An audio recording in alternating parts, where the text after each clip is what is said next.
Hi, I'm Dave, And I'm Paul. and we're going to challenge you to transform your financial future through the principles of the most profitable business in the world, banking. We believe everyone should be involved in two businesses, the business that you're in and the banking business. Everyday people can replicate what bankers have been doing for centuries to leverage capital and build wealth through private lending. Join us as we uncover the truths about money, expose lies and myths, and flip conventional financial advice on its head. Here we go. Paul, how's it going, man? Good. A little bit rushed today. Yeah, you got home late. What, you missed the bus or something, huh? No, I didn't miss the bus. It's just, it's just not reliable or as reliable as the metro schedule. Yeah, that metro schedule I love. It's like Yeah, it's pretty good. you miss pretty push solid. time, you got to wait for the next one. Nobody's waiting for you. Yeah, and well, anyway, it's a government-run system, so it's never going to be great, right? Wait, what? So Imagine it's that. not on time? Imagine that. So it's not efficient. Yeah. Well, thanks for sending me pictures from your bus ride. So Paul always snaps me pictures of the interesting people on the bus. Oh my God, just incredible people. Yeah. People who are still living in a world that they wish it still was, apparently. Did I tell you the story of the dude? He rides the bus, it's like a 22-minute bus ride maybe from the Pentagon. Rides the bus all the way back, right? Gets off, and this is in the winter, so it was dark by the time we got home. It was, 17:45. That's 5:45 for non-military. Yeah, 5:45 p.m. This guy takes the mask off as he gets off the bus, right? And then proceeds to run across 2 lanes of rush hour traffic on and the speed limit there is 50. Stands in the median, which is like 3 feet wide, and waits for the other, and he's there. Like, we ended up walking across almost with him after we waited for a minute or something. Yeah. For the crossing symbol or whatever. So, Well, I was like, it just proves like this guy is. I thought you were going to say he pulled his mask off and lit a cigarette. How often do you see that? Or pull their mask off to stuff a candy bar in their mouth? Or No, it was just for me like the risk factor. Like, Yeah. I'd be more worried about some. fresh air? I will get into it, but or getting traffic. hit by some Northern Virginia crazy driver, because these people drive like they're awful. Yeah, And they're on their rude phones people. while they're driving, and it's Oh, nighttime. no doubt. Yeah, They're all like this. yeah, Yeah. So anyway, it was very ironic to me or something. It's just funny. yeah. It is. But Well, Darwinism will sort those people out eventually. yeah, cheers to that. All right, man. Well, let's get started. So we're going to take a page from one of the books, literally here, The Case for IBC. So if you got your Case for IBC book, Paul's holding it up. Go ahead and pull it out. Turn to page 16. And we're going to start there. We're going to cover a few pages in this book. So this is a book that, this is the one I sent you. I didn't send you Becoming Your Own Banker. No, I sent yeah, you this you one. sent me. This was my first book on IBC that I read. Yeah, right. So, and this one I highly recommend. I think we both do, for business owner types, real estate investors, people with that entrepreneurial mind, because it's really written to the business owner, I feel. Yes, I agree with that. And it's Yeah. and it's 2018. It's an easy read. It's short. It's 126 pages or something. Yeah, 132 yeah. or something. And that's with their bios and stuff. But it's Yeah. about 123 pages of actual Right. content. And it covers a lot of FAQs, so frequently asked questions that they've gotten over the last 18 years, and threw those in there. And I think they're great. It's a great read, and it's probably for some people like it a lot better than Becoming Your Own Banker. I'd say read both. Yes, I read Nelson's book second, and it was just as very complimentary to each other, I think. Yeah, but this one is, Nelson did have a hand in this one, but it was also written by Carlos Laura, who is a business consultant, and Robert Murphy, PhD, who is an Austrian economist.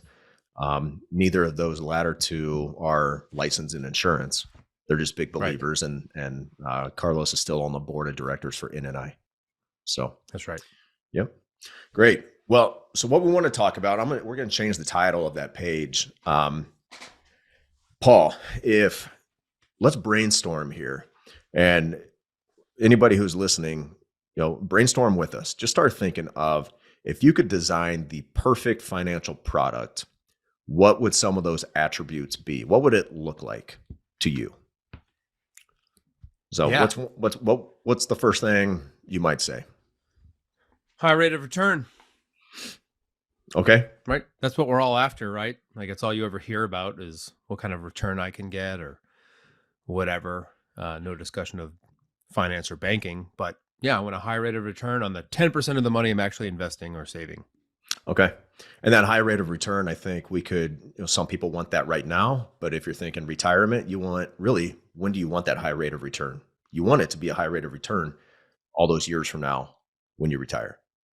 Like, that's when it matters. Right. Right. Yeah. I mean, you want, every single year without interruption, theoretically, you would like a high rate of return. Right. Well, and we're talking about the perfect financial product. So I want consistent rate of return. I want consistent positive rate of return. So every year I want it to continue doing better and consistently. I think that's reasonable. Yeah. So far, this thing sounds amazing. It sounds good. And what we want people to do is, when you're listening along, keep playing along with us and list these things in your mind too. Maybe we'll cover them all. Maybe we won't. Maybe you have some that we didn't think of or the book didn't think of. But then also think about, where can you get this type of financial product? Has it ever been offered to you? So what's the next one you would want? Yeah. Well, I don't like to lose, preservation of capital is important to me. So I want it to be safe. Okay. That makes sense. What good is a financial product if you're going to lose money with it? And of course, I think it's important to maybe touch upon, I didn't always think like that. I always thought one of the first things your financial advisor asks you is, what is your risk tolerance? And you had to answer this question. I remember that, answering these questions, and you're moderately aggressive. And I was like, yeah. I remember filling that out in my early 20s, and I came out to like very low risk. And the guy, the financial planner, looked at me. He's like, well, you're pretty young, so you're probably more like moderate risk, right? And kind of pushed me to moderate risk. And I was like, sure. Yeah, okay, that makes sense. Yep. And all they did, folks, with that survey was send it back to the home office, who spit out some, captive, generic, one size fits all portfolio of mutual funds, by the way. One of my opinion, and opinion of a few books back there, one of the worst products you could put your money in. But anyway, this is not financial advice or anything, but they're terrible. But it was printed out in a very nicely bound package. Bound, pretty, and colorful, and graphs. Like really heavy paper. Yeah. Oh yeah, some nice paper. Some really high-end. I felt good leaving the office and placing that on my bookshelf, and like, I've got a financial plan. I feel good. Right. It's got your name on it. Yeah. Right? Embossed. Yeah. It was beautiful. Oh gosh, I wonder if we still have those. I know, right? I might have one in a box somewhere in the basement. Just keep it for, I don't know. It would be funny nostalgia to go back and look at it and actually maybe cover it in an episode. Like, this is what I was being told. Anyway. Yeah. So yeah. So safe, conservative. Yep. That makes sense. I want a perfect financial product in my mind is liquid. So I can actually access that money if I need it for an emergency, or if I need it for an opportunity. So I want it to be liquid. Yeah. So there's emergencies, there's opportunities. Gosh, is there anything else? Not really, right? I don't know. I think that's the two categories. It's either an emergency, and guess what? Both of those things are going to happen in your life. No guaranteed question. You're going to have an emergency. Yeah. And, in other words, you want for whatever you want when you either need or want something. And you get it right away. It's not I don't want to have to fill out mountains of paperwork. I don't want to have to plan my taxes around accessing it. Okay. Yeah. Like, I don't want to have to talk to my CPA when I access this money. That's right. Get those. Well, at age 72 and beyond, you're going to have to. If you qualified plan people, because you have to take that income. Yeah. Whether you want it or need it or not. Well, Paul, there's Roth. Yeah, I got it. Thank you.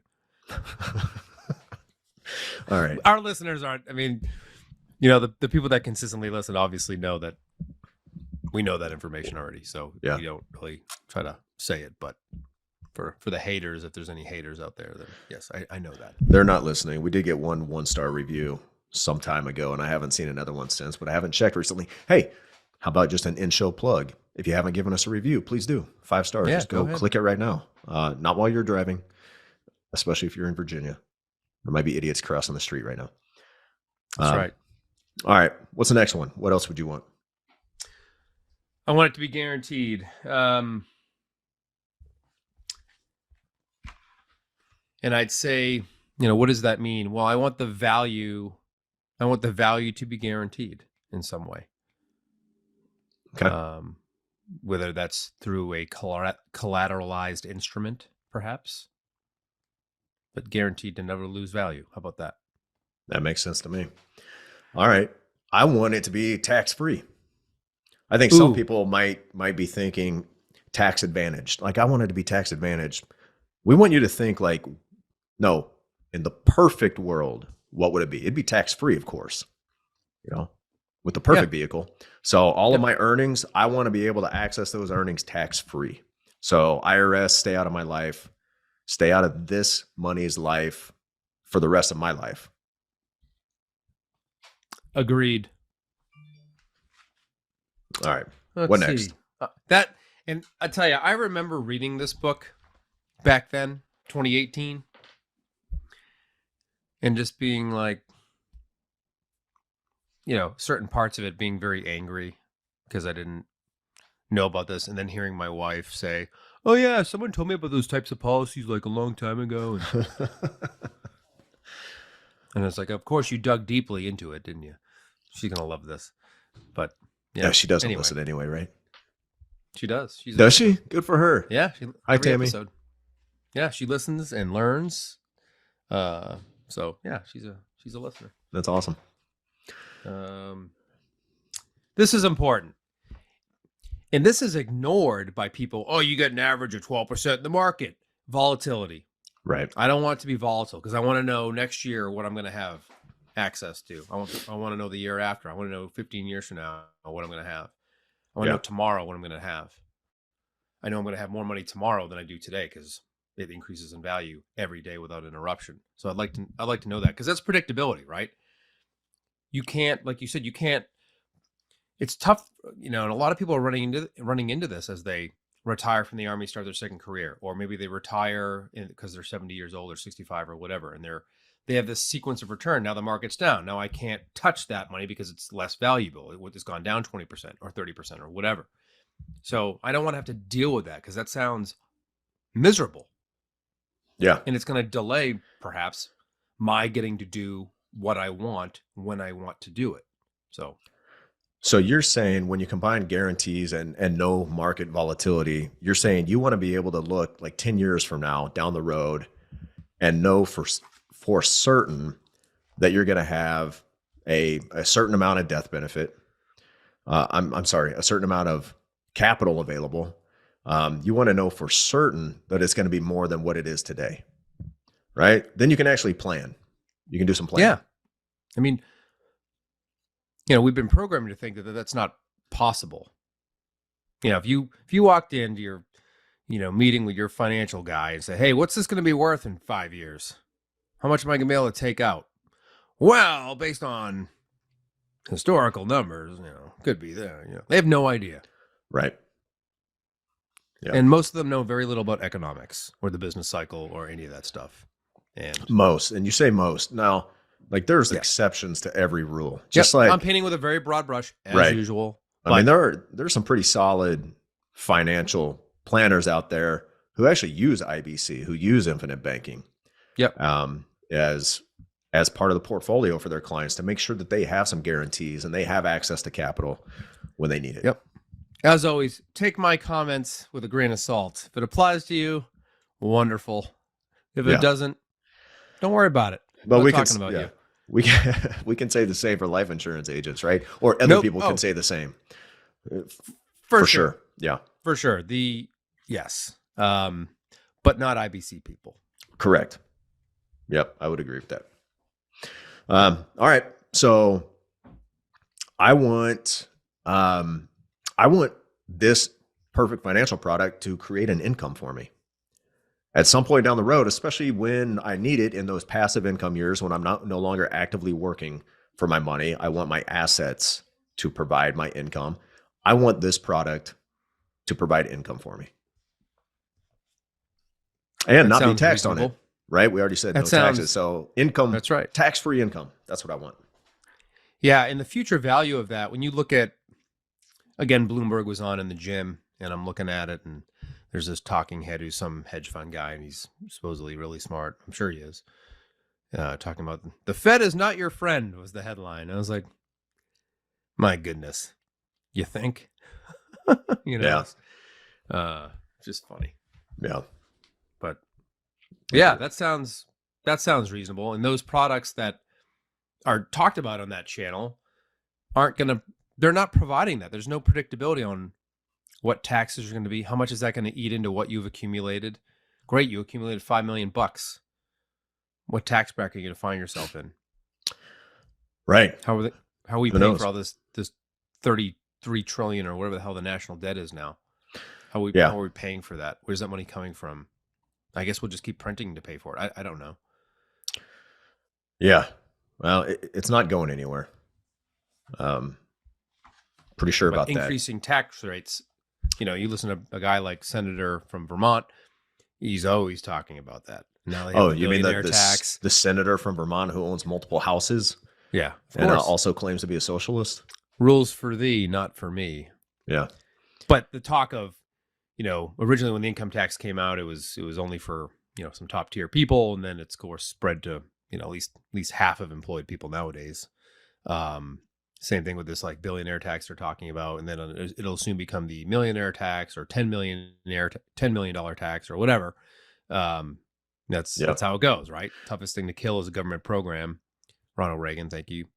And, anyway, they're going to have to pay for it somehow. And they're going to come after it. Yeah.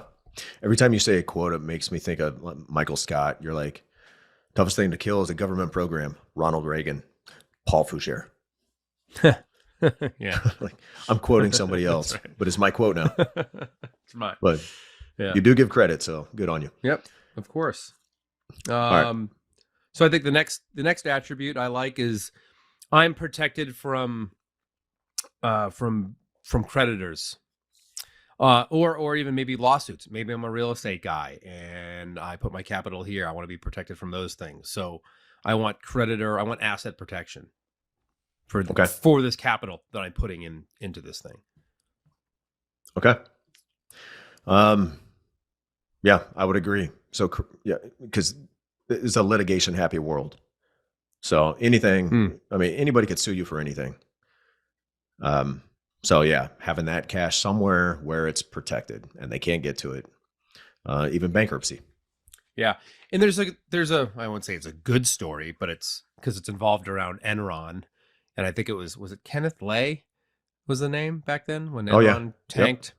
Well, he had some life insurance and you can Google this story or whatever and how that all went down. But, anyway, the whole point is it provided protection for his family on the back end of all that. It was a complete debacle, obviously. It was terrible, but the guy had some good advisors and he listened to him. Yeah. And he also had some bad advisors and he listened to them too. Yeah. And there's obviously better examples than that, right? Yeah.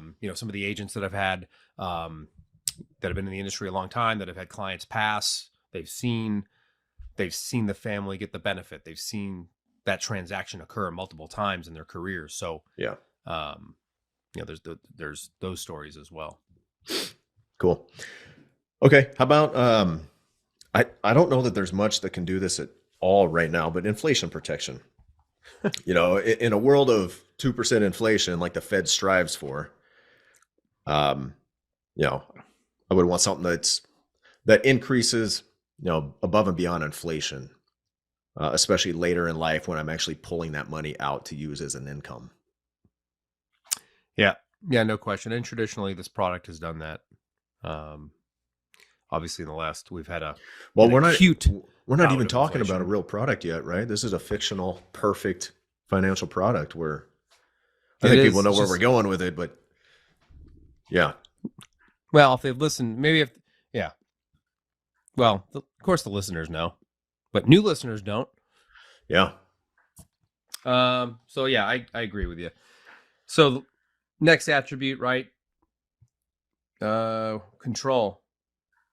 Right? That's big on this podcast too, folks. We talk about control a lot and how we have ceded control, a lot of us, most of our lives, to the banks, finance companies, whatever, somebody else. We've ceded control of our wealth, of our capital, to our detriment most of the time, right? Yeah. Ask anyone that lost their house during Katrina, that rushed to pay that house off and then it was destroyed. No, that wasn't a good idea, was it? Anyway, so I'm a big fan of keeping money liquid and available, and so I can control it. Yeah, control is huge. I mean, I know for a fact we talk about it each and every episode. We at least mention control. Mm-hmm. Yeah. That's part of our sign-off. Yeah, that's what I was alluding to. Yeah, I think some listeners caught on before you did with that one. Well, I had to look at the screen. I was like, oh, yeah, we say that every time. Every time. Nah, I got you. I would want this to be transferable. So sure. I would want to be able to say, maybe I want to gift this asset to somebody else, or give up control to somebody else as a benefit to them. Maybe I don't need it anymore. I don't want it. Maybe I built it in the first place in order to hand off to somebody down the road to benefit them. That's right. So I want it to be easy to transfer ownership and all of the benefits that come with that. That sounds reasonable. I don't want anybody to tell me, put up a fight or anything like that.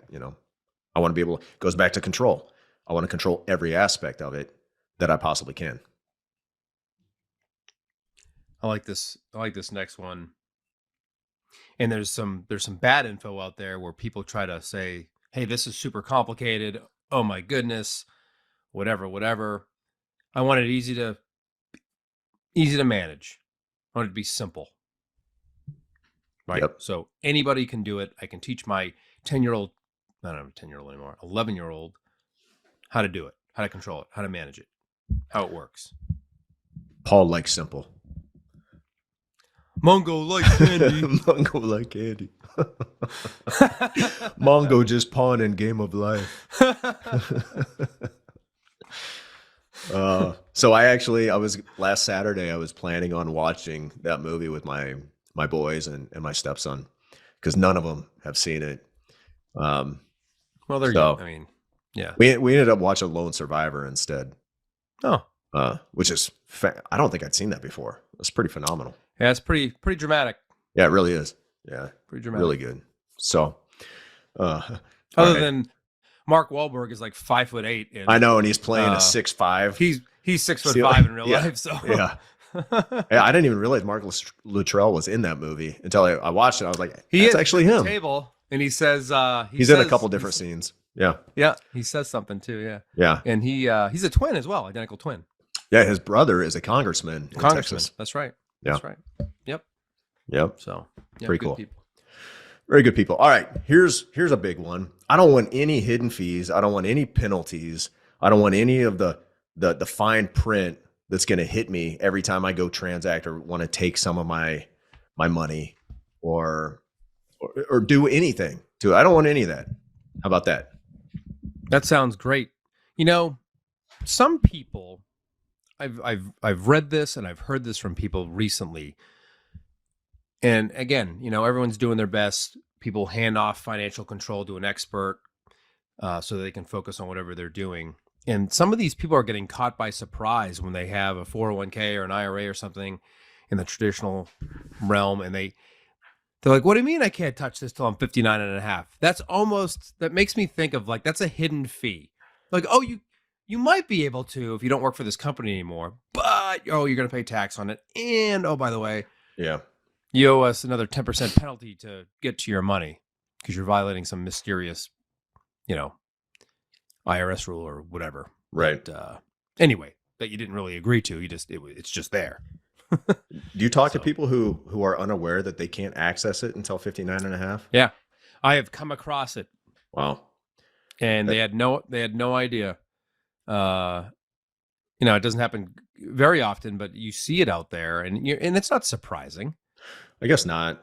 I guess I take it for granted because most people we talk to who come to us they're pretty smart. They've done their research, they've done their homework, and they're pretty well educated in these kind of matters. Yep. But yeah, most are right. Yeah, most are actually just like I felt about my stuff, and I've talked about it, is all the money I have in the military's 401k system, the thrift savings plan, and can't get to it. Yeah. Yeah. It's kind of like when you discover all that, it's like going through how many stages, the 7 stages of grief or the 5 stages of grief or whatever. You're like angry. Then you're in denial, like all that stuff. Yeah. It's, and now it's just, I've let it go. It's kind of water under the bridge at this point. Now it's just annoying sometimes when I'm like, man, I wish I had that. Yeah. It's a lost opportunity cost from years ago that you can't do anything about to affect that, but you can going forward.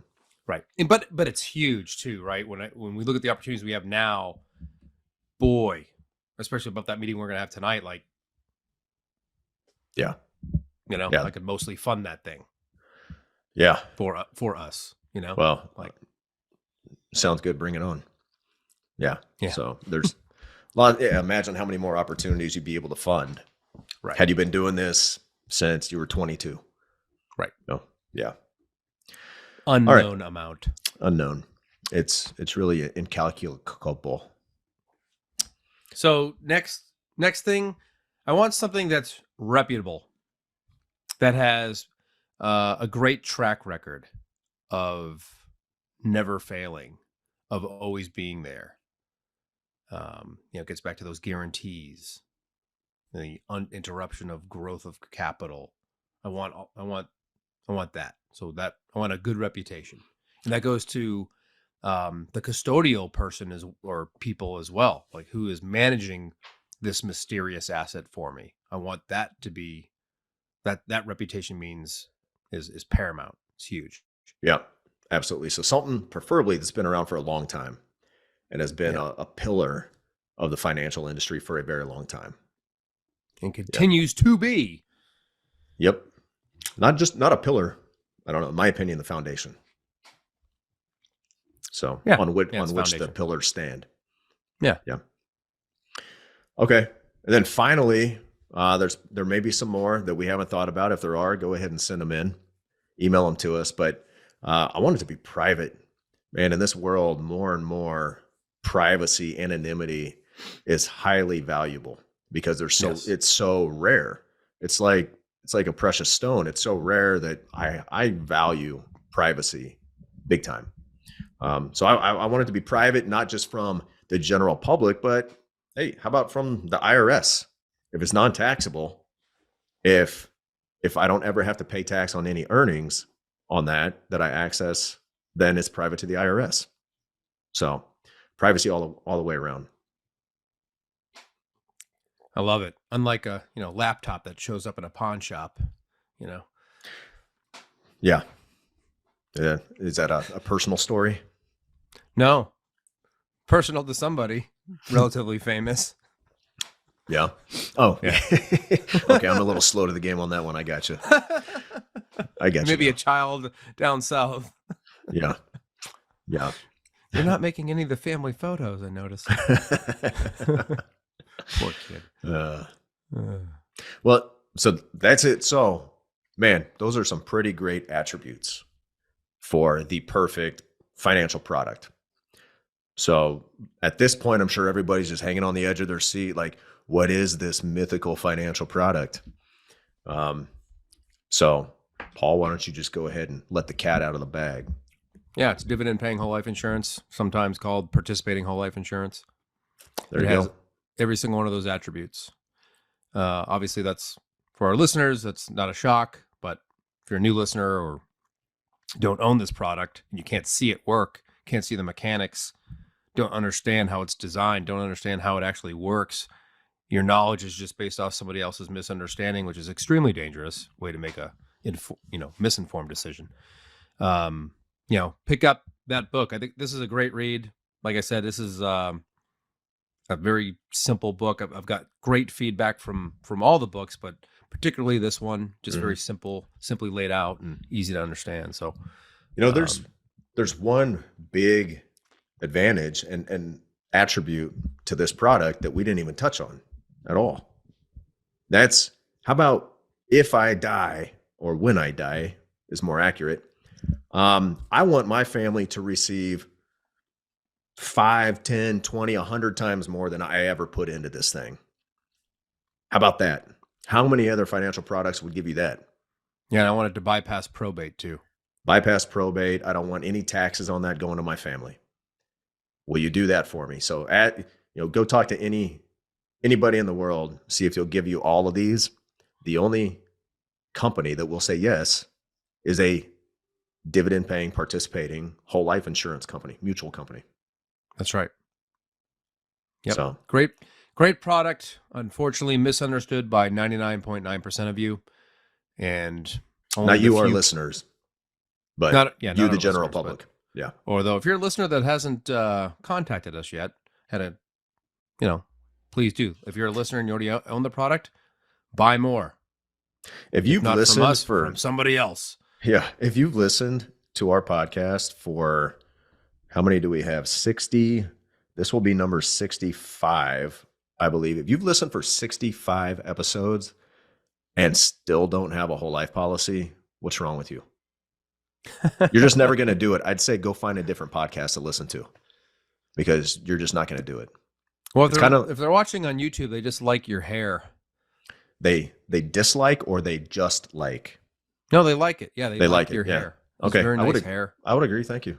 I got to get a haircut. I got drilled this weekend, so got to take the sides down a little bit.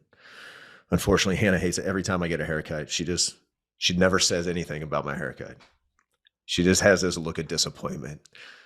And I'm like, hey, did you see I got a haircut? She's like, yeah, I saw. So, yeah, she's not a fan of the military cut. But I don't know, neither am I. It's the price of freedom. It's the price of freedom, baby. Sorry. Man's got to do what a man's got to do. That's right. Yeah. All right. Yeah, I think that wraps it up. If you don't have that book, go get it. And of course, read Becoming Your Own Banker as well. Yeah, so there's no substitute for it. Correct. Absolutely. All right. That'll wrap it up, man. We got to get ready for our meeting this evening. Yeah, I'm going to go get some chow. I know you need to eat because you're only 100 and whatever. I weigh more than you somehow now. There's no way you weigh more. Are you soaking wet? No, I do. I'm like 170. You haven't seen me since October. You've been bulking up? You start eating again? Yeah. Okay. Yeah. That was the cut phase. Now we're in the gain phase. So yeah. As long as the fat stays off the face and the weight's gained elsewhere, that's the goal. That's why dudes are always growing those giant beards, because they have to cover up their double chins with it. Yeah, because their jawline disappears, so might as well add a beard to it. If that's you, we're sorry. We're not talking directly about you. Just kidding. All right. Well, that'll wrap it up. So until next time, control your capital. Or somebody else will. Hey, thanks for listening, everybody. If you'd like to have a conversation with us to see how you can become your own banker, or if you have any questions or topics you'd like us to tackle on a future episode, please send us an email to davidandpaul@theibcguys.com. And subscribe and leave us a review if you're on Apple. Follow and leave us a 5-star review if you're on Spotify. And please share this with your friends. We'll see you next week.